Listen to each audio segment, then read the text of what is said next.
भारतीय reserve bank ने एक बार फिर देश के 3 सबसे बड़े और व्यवस्थागत रूप से महत्वपूर्ण बैंकों के नाम की घोषणा की है। इनमें state bank of India, HDFC bank और आईसीआईसीआई बैंक शामिल हैं।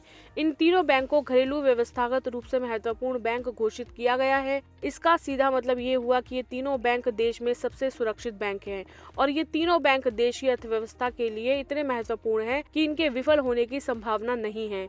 ये तीनों बैंक पिछले साल की लिस्ट में भी शामिल थे और इस बार भी इन्हें उसी बकेट संरचना में रखा गया है।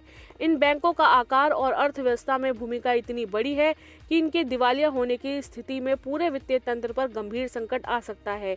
इसलिए सरकार और नियामक इनकी स्थिरता सुनिश्चित करने के लिए अतिरिक्त सावधानी बरतते हैं। आरबीआई ने जारी बयान में कहा है कि state bank of India, HDFC bank और आईसीआईसीआई बैंक को 2024 की सूची के समान बकेट संरचना में ही घरेलू व्यवस्थागत रूप से महत्वपूर्ण बैंक यानी डीएसआईबी के रूप में पहचाना गया है।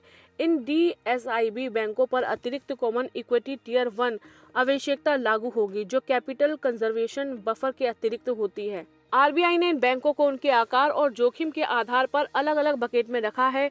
जैसे स्टेट बैंक ऑफ इंडिया को बकेट 4 अतिरिक्त 0.80% CET1 पूंजी में रखा गया है। वहीं एचडीएफसी बैंक को बकेट 2 में अतिरिक्त 0.40% CET1 पूंजी के बकेट में रखा गया है। वहीं आईसीआईसीआई बैंक को बकेट 1 में अतिरिक्त 0.20% CET1 पूंजी में रखा गया है। ये अतिरिक्त पूंजी आवश्यकताएं 1 अप्रैल 2027 से प्रभावी होंगी। आइए जानते हैं क्या है डीएसआईबी फ्रेमवर्क। वैश्विक वित्तीय स्थिरता को मजबूत करने के प्रयास में आरबीआई ने 2014 में डीएसआईबी की अवधारणा शुरू की थी और 2015 से इनकी पहचान शुरू की गई।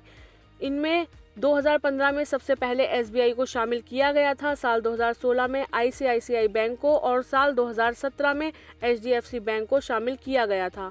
इन बैंकों पर सख्त नियामकीय निगरानी और अधिक पूंजी रखने की बाध्यता होती है ताकि आर्थिक झटकों का सामना कर सके और अर्थव्यवस्था में कोई बड़ा संकट न आए। संकट की स्थिति में सरकार भी इन बैंकों को बचाने के लिए हस्तक्षेप कर सकती है।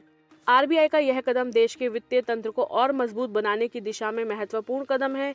इन तीनों बैंकों का देश की कुल बैंकिंग परिसंपत्तियों में करीब 40 से 45% हिस्सा है, जिससे इनकी स्थिरता पूरे बैंकिंग सेक्टर और अर्थव्यवस्था के लिए निर्णायक हो जाती है।